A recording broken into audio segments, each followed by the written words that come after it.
one of those. And we're on. Hey, let's give everyone a moment or two to load up. Absolutely. How are you, fellow panelists? Everyone well? Yes. How about you, Paul? Yeah, good. It's quite warm, actually. I'm surprisingly hot. That is excitement. Probably, yes. Yes. Anticipation of the amazing content about to spill forth upon us. Well, something might. Hey, listen, so I'm just watching the attendees tick up. Welcome, welcome, people, as you're coming on board. Thank you for joining us on what's officially, it's not only British summertime, it's summertime in Britain. So what more can we say? Hope is in the air, and that is why we've gathered to talk about fashion. Now, as you can tell from the panel, we obviously live the dream when it comes to fashion. But between the stripes, the squares, and the florals, I think we have, well, all major trends covered here. So listen, it's great to have you with us. We're going to be chatting for probably the next 30, 40 minutes, but don't leave it to us. Even though Paul has got a great set of facts to take us through, this is a discussion. So I refer you to the base of your screen where there is a Q&A button. So do chuck in some cues and we will try to as we go through. And we look forward to getting your feedback on that. Now, before we kick off and show the screen, why don't we introduce ourselves? I'm Ian, I'm the editor-in-chief of Internet Retailing, and I also run RetailX, which is our research business. Paul, who are you? I am one of the editors at Internet Retailing, and I do some of the writing and analysis for RetailX. And I'm the author of the sector report on fashion and fast fashion, which we're here to discuss today. I thought you were about to pretend you hadn't done it then, which would be just shocking, Paul. But we're also joined in our non-existent studio by Mr. McEwen. Lindsay, tell everyone who you are. Hi, everyone. My name's Lindsay McEwen. I'm the general manager of Telium here in Europe. I'm obviously the odd one out. I don't have a top knot or a beautiful head of hair sitting in my head, but I still am a fast follower of fashion and a great understanding of what it takes for organizations to really keep up with this ever-moving consumer landscape that we live in. Excellent. And of course, I just realized that all of us with beards, we are lacking in beard diversity here. So my apologies for that. Paul, why don't you run us through some of the findings from the report, while I remind everybody that the report is available free of charge. So if any of the attendees haven't already read it, we will put a link to it in the follow-up email so you can get it and enjoy it. So Paul, I'm going to hand over to you. Take us through it, we'll chip in, and I will be monitoring the Q&A so we can put any hopefully difficult and challenging questions to you as we go through. Paul, over to you, sir. Thank you. Let's hope so. Well, yes, I'm not sure. I didn't design my slides, I realised, with the small thumbnails of our heads in mind, but hopefully you can see, I think you can move them around at your end, should it be covering up important information. So yes, we're here to talk about the fashion sector report for 2021, which looks at sort of the near past and near future for the fashion industry, where it's been, what happened to it, particularly in 2020, and where we find ourselves now. So if I can just work out the controls. So estimated to be worth around $36 billion globally in 2019, likely to grow reasonably considerably to 43 billion there. Predictions as to what it's actually worth vary. It depends what you sort of consider to be fashion and fast fashion, but it's that sort of level. It's a huge industry. Now, 2020, like for most retailers, was a bit of a bombshell. Went off when shops shut, lockdown happened, chaos reigned, and there was a sort of predicted 90-odd% drop in sales of fashion. However, it recovered, and it recovered quite magnificently, really. I think testament to fashion companies' agility to switch, in many cases, what they were selling from their, or would have been their summer ranges at that point in March 2020, to leisure wear almost sort of entirely. The other switch they all had to make, obviously, was to switch to online. Now, a lot of them were already doing online and were doing online reasonably well. Others not so well. Many pure plays were already in the ascendancy before this happened. The events of 2020 and the pandemic and the lockdowns sort of accelerated all of that. As you all know, it's happened across the entire retail industry. You know, probably 4 or 5 years worth of change and growth has occurred. Well, not growth so much, but change in how retailers operate has occurred in a matter of months. And the fashion industry is a reasonably good exemplar of that. It adapted on the whole rapidly and reaped the rewards, and people were buying clothes. I think once things settled down, people knew that we were in this for the long haul, and were aware that they still, many of them did have jobs and could still do stuff or were furloughed. You know, they did need clothes, and they switched what they were wearing to leisure wear and home wear and things like that, which helped the recovery of the industry. So pre-pandemic, the fashion industry was dominated by Inditex and H&M pretty much, enormous retailers, both of them largely dominated by their physical retail presence. They had both invested and were on the upward with online, but saw that accelerate very rapidly. They fared reasonably well during the pandemic, despite being so reliant on stores. And then now, as we come into 2021, dropping the number of stores they have, though they are opening new stores in some markets, closing them in others. So overall, slight decrease in store portfolio, massive increase in investment in online and servicing online and opening up other overseas markets with online. Others that weren't quite so fortunate, River Island, TopShop, Forever 21, New Look and Misguided, had various different problems during 2020. As you know, TopShop disappeared really as a physical retailer. Its brands got bought by ASOS, which was a pure play, which is quite an interesting example, which we shall come to a little later on. Misguided did very well in some regards out of the pandemic, being an online retailer, being already very much sort of pushing upwards. It suffered a bit of a blow, unrelated really to the pandemic in terms of its working conditions for some of its from some of its suppliers, which, to be fair, it is addressed swiftly and quite sort of fulsomely. So, you know, predictions for Misguided, I think, still look pretty good. River Island, hanging in there, but only just. Forever 21. We lost, sadly. So other players, Zalando, ASOS in particular, did very well and are growing, again, because they are pure play online, pretty much. I mean, Zalando do have some stores. ASOS are moving in that direction. They capitalized very well and were agile enough to capitalize on the changing sort of habits of the shoppers while they were sort of buying. You know, they could change up their range really quickly. So the things that have come out of the pandemic, which are driving the growth of the luxury market up there, it's the fashion market, are the pandemic, brand portability, changing demographics, sustainability, re-commerce and technology, which is really where sort of I think Lindsay and Ian can join us in sort of more of a discussion. I mean, that's the sort of highlights of my report. These are more the sort of meaty issues, I think, that are driving the fashion industry, which are what sort of we should be discussing. So coronavirus obviously got everybody shopping online, and that changed retail quite dramatically. So Lindsay, I guess you have some thoughts on this really as to sort of how things changed for retailers. Yeah, it was really interesting when we looked at the kind of the range of our customers that had to really adapt.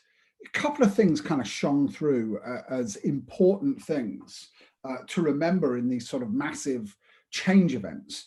Firstly, it doesn't really matter what goes on. Knowing who your customer is and knowing how they interact with your brand is paramount to any form of change control. What we saw was we saw a lot of brand portability going in a negative way. People that were very brand loyal to in-store relationships, who had, you know, consistent multiple year relationships with brand A, because that brand didn't have such a wholesome presence online, they were literally stripping and going from brand A to brand B, and it really showed that you know, the boring old people like myself who don't understand as much about fashion, which is apparent in my shirt, really knowing who consumers are, no matter what the age group is, and being able to offer them a consistent experience, no matter what the platform was a real big change. Secondly, the other thing that we saw interesting in the industry was the experiential organizations, and that kind of was, I mean, it's almost appropriate to your title at the top, luxury market. People that built an experience alongside with a product, they really struggled, because replicating that in an online world was very difficult for some of the higher fashion brands that exist out there. And that was something that we saw across a lot of our customers. The one that succeeded were the ones that understood their consumers very well across, no matter what point of entry they had into them, and had a really good sense of who people were and what they wanted to look at. And the ones that failed were really just hoping that one channel would give them the data that they needed. So a couple of questions then. So you're talking about brand portability, and I'm not sure if I understand it, because from your explanation, it sounded more like brand switching. I can't get brand A, so I'll dump them and go to brand B that's equivalent or better. Did I miss that? What does brand portability mean? Well, it's not necessarily the product that drives the movement. It's more the availability of the service that drives the movement. You know, and fast fashion has been a very interesting world. I wonder how many people have got summer dresses hanging in their wardrobe still with labels on them from last year's collection that they won't wear this year, perhaps maybe at the end of the summer, but will keep them till next year. So this concept is not necessarily about, you know what, I don't like the product I'm getting from vendor A versus the product I'm getting from vendor B. It's more vendor B knows who I am. They're more agile in the way in which I want to interact with them. They've taken my in-store experience and they've kind of replicated that online. So I'm not moving from product one to product two. I just don't like the way you talk to me in the brand online that I used to service in store. So there's this, the real, and the thing, of course, that we're all talking about now is the post-pandemic reaction. What's going to happen after it? You know, I mean, Richie Sunak would love us all to go back to the office and fill up the high street till 10 o'clock at night. I wonder if that will be the immediate reaction. Do we honestly think that the world is going to go back to where it was? And I don't think that's the case. I think we will have a hybrid of what we had before with some of the freedoms that we've enjoyed. You know, everybody forgets. I thought the comment about we've all had enough time off, it's about time we got back to work, that our wonderful Prime Minister uttered the other day. It's interesting because I don't really feel like I've had much time off. I think I've worked harder now than I did before. But the reality of it is people are not going to go back to that world where they were in before. They're not going to traipse to a centralized location to be served upon. You know, there's a real change in how brands need to react. I want brands to come to me. I want brands to know who I am, and I want them to service me in a way that's appropriate to who I am. Right, now, slightly unfair. I'm going to ask you a question a second about, it's related to TopShop and Debenhams. So just let you mentally prepare. While you're thinking about that, I've had a question from Letitia. Thank you, Letitia. Harsh, straight to the point question: which fashion brand benefited the most in the pandemic in the UK and globally? So we'll try and find you to comment on that. But one asset I hope that this chart is going to show is there's been a lot of movement. One part of movement is buying a large customer file. So you can either earn customers, or you can just say, do you know what, give me a couple of million customer records and I'll start marketing up them. So what do you think, Lindsay, about the approach of ASOS with TopShop? It's like buying the granddaughter, grandmother segment. And again, if someone on the call knows better than me, please enter the comments. But with TopShop, you've got the youngsters and their grandparents who remember TopShop, you know, when they were young. So it's that sort of 20 and 45-year-old age groups. And then Debenhams, you have, if you like, the 65 and 35 segments that could have fit together. One has gone to one digital pure play, the other has gone to another, buying in customers. In your expert view, Lindsay, is this just a case of 1 + 1 = 1? Are they going into some mush? Or can the brands, we talk about brand portability, can the brands expand enough to say, I have enough for you all from 12 to 72, come shop with me? What are the real challenges of chucking a couple of million new rows of data into your customer file? You know, the world has not changed in the last 20 years. It doesn't really matter how much data you have, it's what you do with it. And I think, you know, you and I have spoken about this in previous webinars, Ian, where we've talked about this concept of modern data and technology allowing us to market mediocre messages at scale. And the reality of it is, if I've got 200,000 lines of data with 200,000 customers in any segment, it really doesn't matter that I have their contact details. How many people read any more than the subject line on their Gmail? I would argue not many. I would argue that the mass marketing that only needs to convert at 1 or 2% to be successful is not an economic model that fast fashion complies to. So I think that this is very archaic thinking from organizations that think, you know what, if we just put 10 million people into our database and send 10 million people the same archaic message, then maybe 5 of them will buy something. But the reality of it is, the organizations that have been really successful in understanding how to build that data profile as opposed to buy that data profile are the ones that have been successful. They're the ones that, because remember, data is a relationship. Everybody thinks that data is a line in a spreadsheet. It's not. Just knowing that there are bald men aged over 35 who live 2 miles south of Guildford is not enough, because, you know, I'm a perfect example. My name is Lindsay. You would probabilistically determine me to be a female and therefore put me into that product category and start sending me inappropriate gender specific products.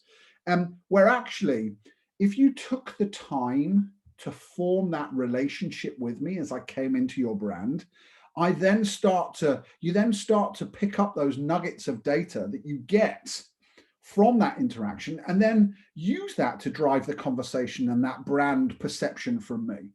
And that's what we're really seeing out there. Organizations that are being what I would call old-fashioned. You know, remember the good old days where you just bought lookalike audiences from those big DMP vendors who sold you huge expensive solutions to kind of make everybody look the same. Those days are past. The modern consumer, whether they're young and has, you know, significant scary brand portability because their brands are about 3 millimeters apart, never mind 4 shops up the road. They can literally move their finger. So the amount of events that you're concatenating from younger buyers are not as frequent as you would like them to be. So getting those data kernels and being able to react to them in the moment, super important.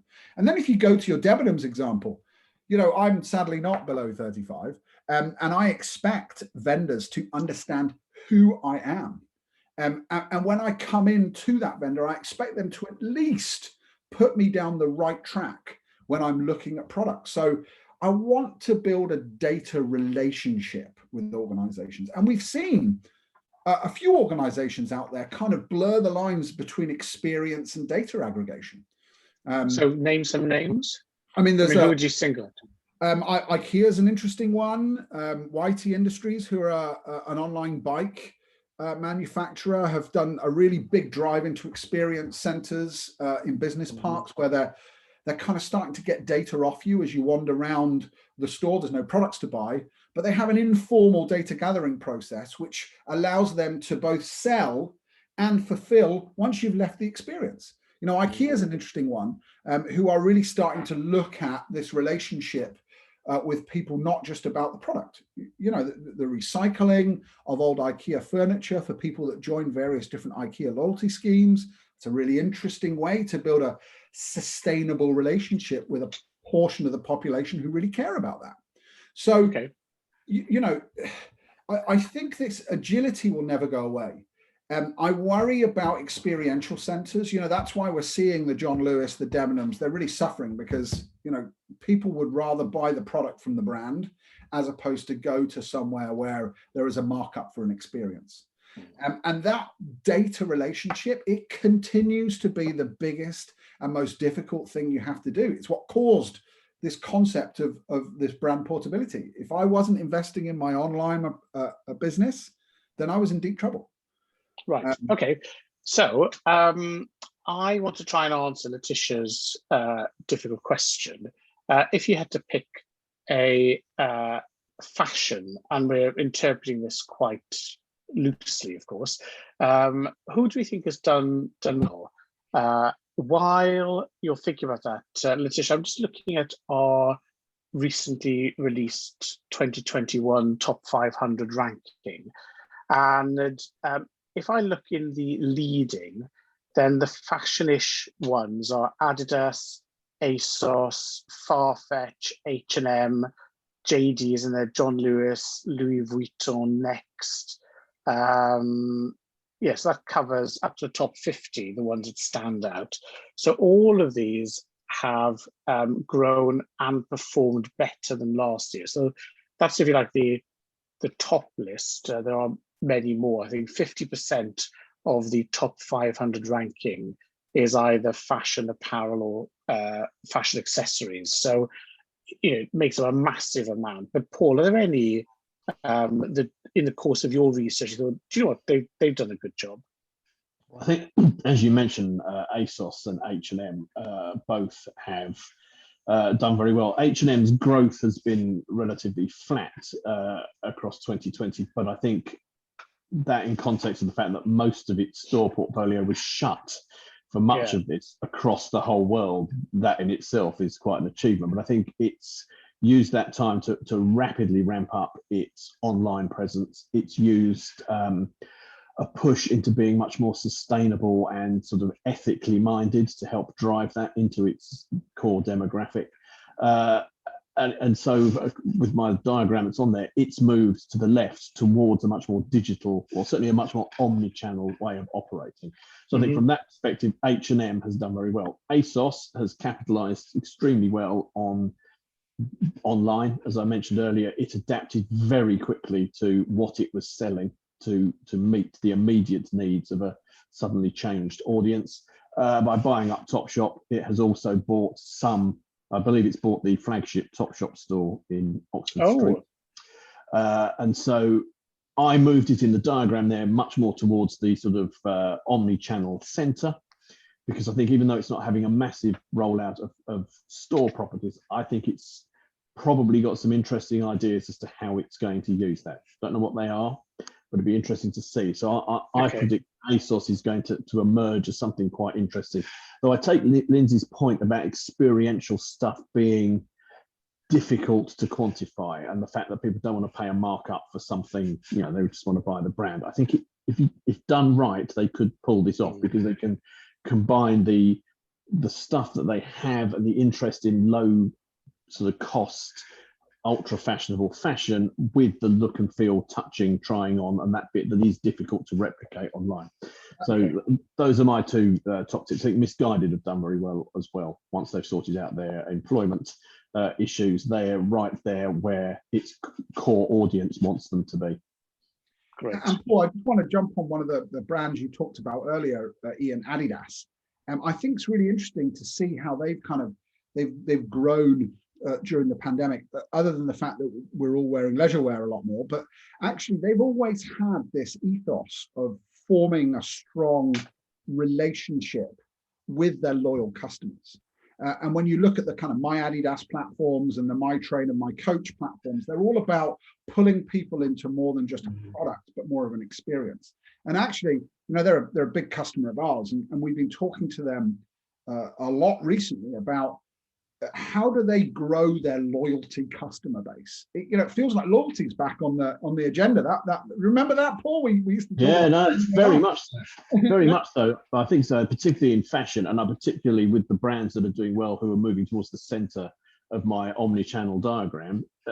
Loyalty and how they build loyalty and keep people loyal is going to be what differentiates most of them, I think, especially at the sort of low cost end, definitely. Yeah.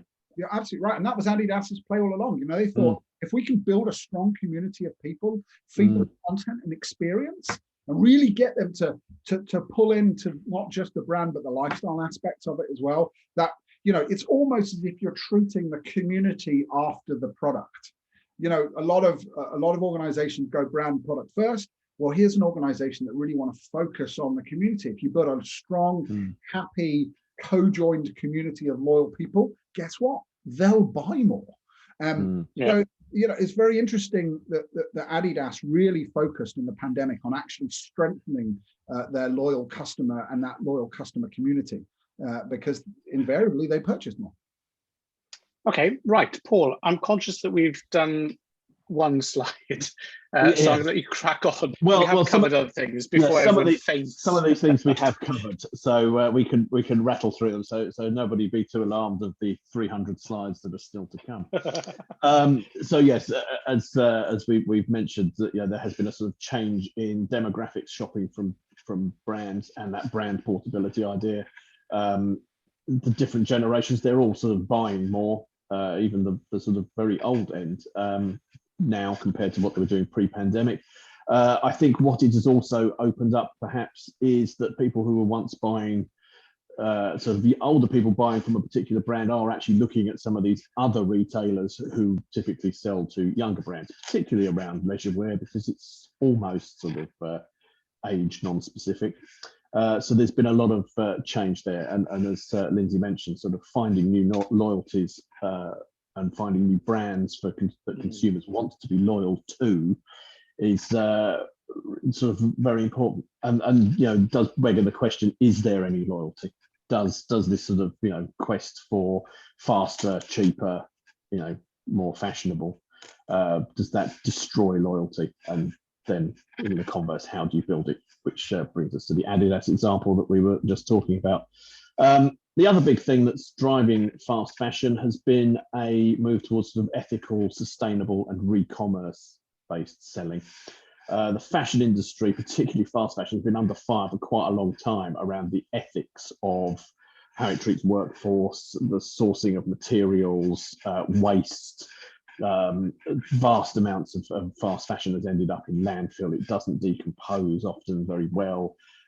People are throwing away clothes when there's people in other parts of the world with no clothes. It's had its issues, but the industry has really made an effort, I think, to tackle that by working together to understand what those issues are and start to deal with them in a much more sort of pragmatic way. Sustainability and environmental impact has also become very key. The shoppers themselves want that kind of stuff. They want sustainability. They want it to come from an ethical source thing.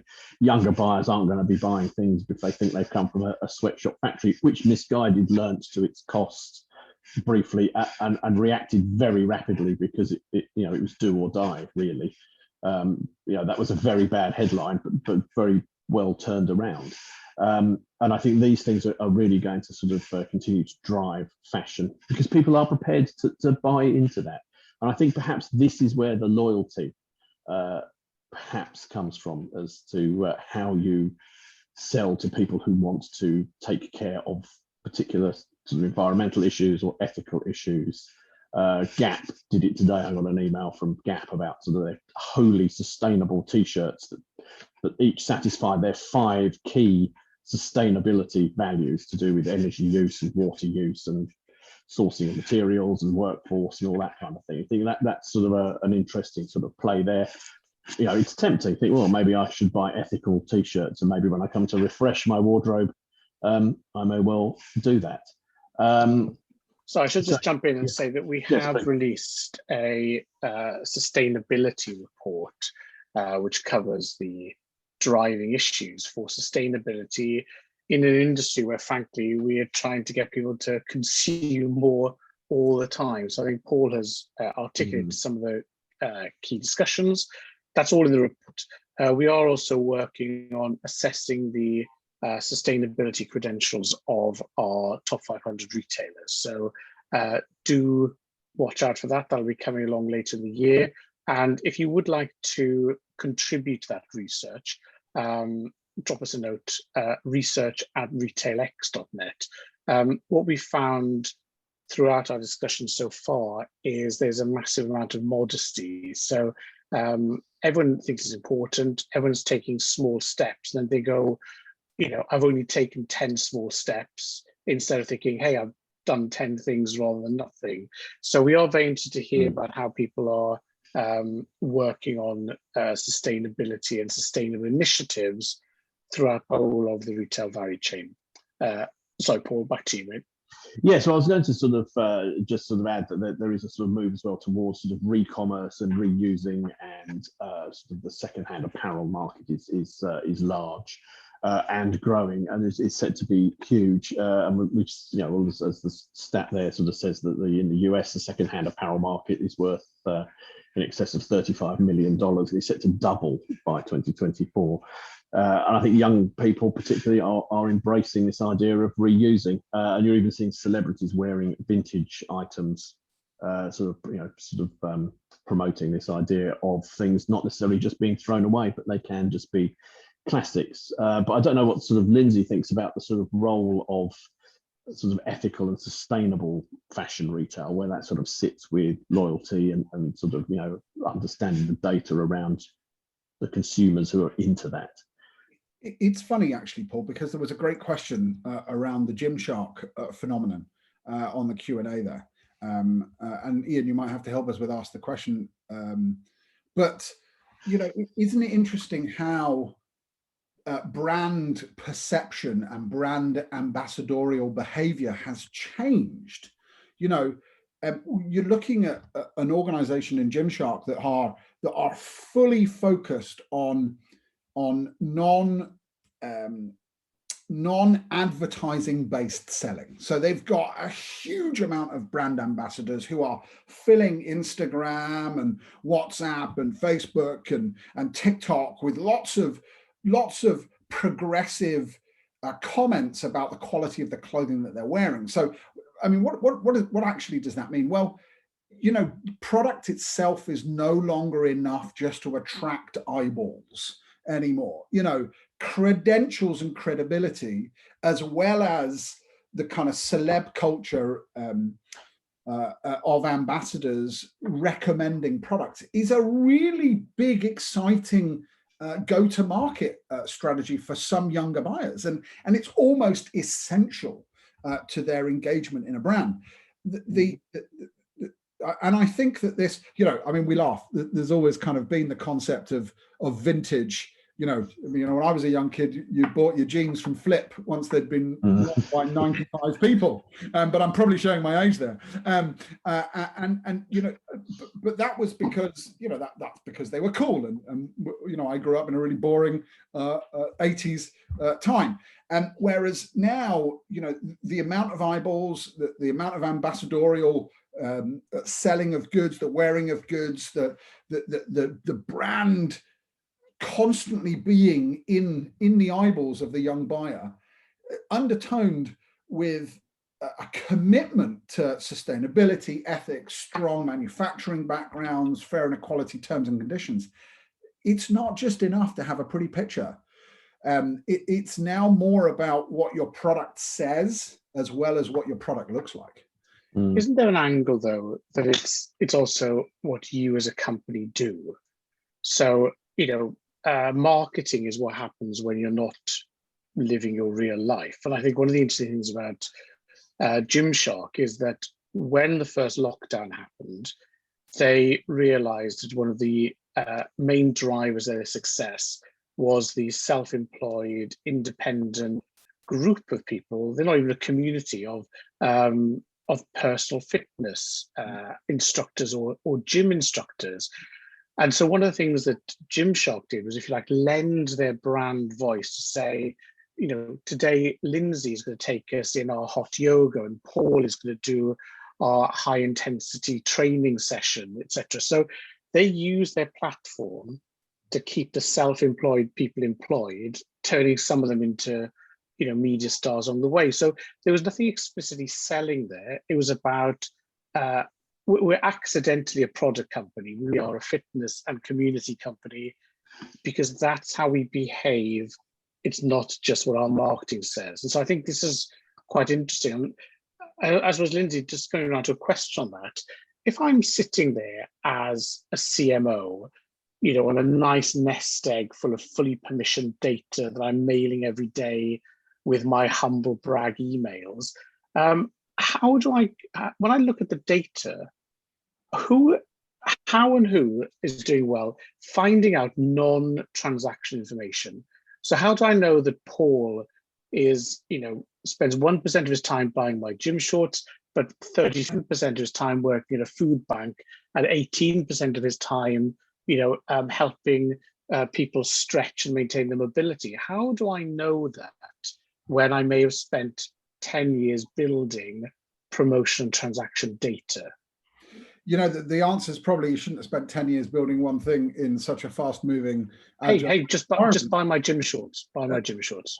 I mean, the truth of the matter is, I think that Gymshark exploited a model that's always existed. There's always been a recommendation engine. I mean, you can go all the way back to, the cosmetic world, who made a fortune out of running the concept of cosmetic parties. Think about, when plastic packaging came in, Tupperware parties. Christ, they even formed an ability for men and women to get together and talk about Tupperware over a cup of tea. Actually, that wasn't anything to do with it. It was just a different go-to-market avenue that was very successful. So these models have always really been around. I think that the answer is you have to look at all of your channels. Understanding sentiment is only achievable if you're monitoring how your organizations interact with individual consumers. Now, I use the word monitoring, and that feels very GCHQ Big Brother, but actually, this is the dichotomy of the world of data. If you really don't want to receive hundreds of pointless, irrelevant emails that are not relevant to you or any brand or any experience you have, well, instead of stopping people getting your data, why not go the other way? Why not give people your data so that they can really understand what tone and what sentiment and how to communicate with you? And I think, Gymshark have just taken an old, the Avon model and applied it to this concept of, you want to look as great as I do at the front of the gym. Well, not as great as I do, because that's not an aspiration that anybody wants, but you want to look like hot man or woman at front of gym class. So the outfit they're wearing presents part of their personality. So why would you not go and buy that? Because if I wear that t-shirt, I'm going to look like him or her. And I think that organizations need to remember that we're a very diverse set of people. Understanding our data, understanding how to react to us across a multitude of channels, not one channel, not two channels, but all channels, is really the key to the organizations that Paul's talked about that have been successful, their ability to adapt. Great. Paul, we said your name. You carry on while I close the door and try and keep the police helicopter noise out. I can't hear it. Yes, so the final thing we come to sort of in terms of driving growth is, of course, technology. Obviously, things have shifted online sort of predominantly, but within that, there's been a sort of shift towards mobile and social media, particularly in fashion. They're enthusiastic users of mobile. They tend to be younger people who buy fashion, but even those of us who have a more mature outlook also use mobile now really as an e-commerce tool. Social media, as we've discussed, plays a huge role in marketing, in particular through the sort of celebrity influencers and sort of imagery of people wearing and using the clothes. There's also a sort of subset of that of real people also doing it and sharing with their friends, and they become sort of micro influencers within their own sort of group. So that's all been driven by mobile, and conversely driven more mobile commerce because people are in that device, they're buying sort of from it. There's also a move towards sort of some augmented and virtual reality processes with mobile for trying on makeup and things, and that's sort of filtering into the fashion thing, because the one thing that misses from the online way of buying clothing is, of course, trying it on and feeling it and the movement of it and the sort of subtleties you get from looking at it in real life. And there are moves in that direction. I wouldn't say that any of them are particularly sort of amazing, but they're going in the right direction. So we've seen quite a lot of technology there. The other place that technology, of course, has had a huge impact is in how retailers themselves use technology. And there's been, over the sort of period we looked at and going into the sort of 2022, a huge amount of interest around artificial intelligence to bring all that together, to understand that social stuff, to understand where people are buying, to create and understand how people use these virtual trying on things. And I guess that will feed into, I think, where it goes next when things open up, because I think the big unknown at the moment is that we've seen how everything shut down and how it sort of coped with that largely quite well. Some players didn't, but most did, and that's changed the landscape hugely. Where does it go next, particularly as things will open up? And I think that's the big unknown. And I think the technology and the AI feed into that. I think all the things we've talked about so far today also feed into that. I wish I knew the answer, maybe, or hopefully Lindsay does, as to where this leaves retailers. How do they bring all this together, and what does retail 2022 look like in fashion when there are stores and there is a lot of online and there is social and there is mobile? How does that all fit together? Before Lindsay gives his view, let me just give a call out for any questions or comments now. So we're coming to the end of our time together, which is obviously sad, but in the few minutes left, if you have any questions at all about the report or the comments you've made, do let us know now. Anonymous attendee, thank you very much. Will marketplaces erode or support the growth of fast fashion? So we'll come to that once Liz has given us his view on what next. And also do chip in with just a straightforward comment. Apparently, is it April the 12th? We're supposed to be able to go and non-essentially get back to shoplifting and rustling clothes again. Are people looking forward to that? Is that going to be a great moment of rejuvenation, or a 50-50 continuing half house of pain and adaptation? Tell us in the comments. So questions are coming in. Thank you. Marketplaces. Are people going to want to buy anything secondhand after COVID? And brands leaving China? Oh, big stuff. Let's go rapidly. In any order, Lindsay. Well, let's talk about what's going to happen next. I don't know. I think succinct. I think none of us know really. I think that's the challenge that we have. Do we?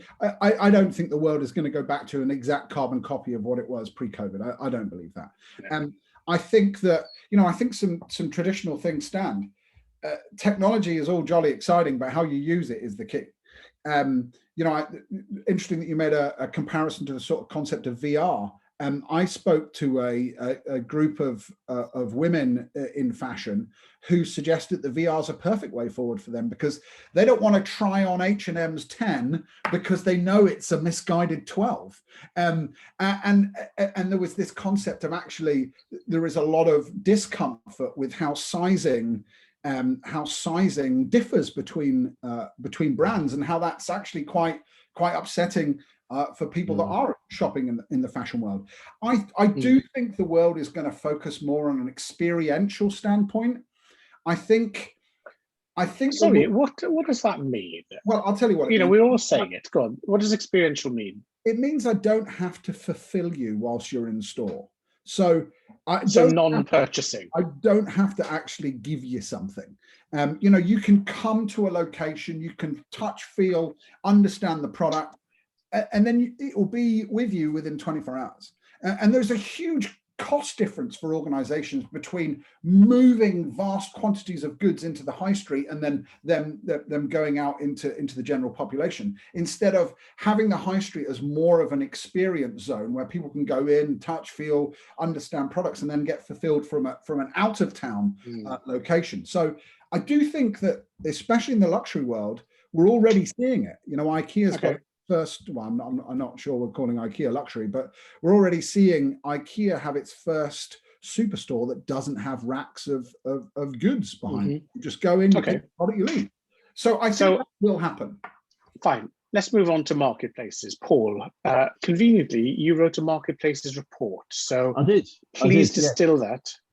Well, I think marketplaces are already having an impact on fashion. Amazon's share of selling apparel is growing. ASOS itself is essentially a marketplace. It's a sort of mixed marketplace in the vein of Amazon, because it sells its own brands, but also sells those of other people. And that I've noticed has increased over the past year. That the Amazon is getting more serious about its own absolutely. So I think, rather than looking at marketplaces as being something that will either help or hinder, I think it's just going to be part of the way fashion is sold. And I think you're going to find brands who are going to become, or retailers who are going to become marketplaces. And I think you're also equally going to find marketplaces being a natural home for many of the brands. I think you're going to see, as you have with the luxury market, the arrival of specific marketplaces that target sort of niche areas or niche demographics. And I think you're going to see marketplaces around re-commerce and sort of second life stuff. And when you look at things, my kids spend half their time on Depop and half their time on Instagram. So one of them is telling them what's fashionable, and then they go and buy it from Depop. So they aren't to be found in normal stores, whereas other people are buying and selling, old sound equipment on Reverb. So there is a marketplace for many things. I think one of the other things to recognize is that for smaller brands, marketplaces are also one of the easiest ways of doing cross-border now, especially after the B word has caused all sorts of logistical issues for British brands and clothing companies. Marketplaces do offer that. So we are seeing a lot more marketplaces. We will be updating the marketplaces report of 2 more marketplaces reports, I think, this year. And in June, July, in our next global e-commerce week, Paul is going to be hosting a session just on marketplaces. So that would be a good time to catch up on that.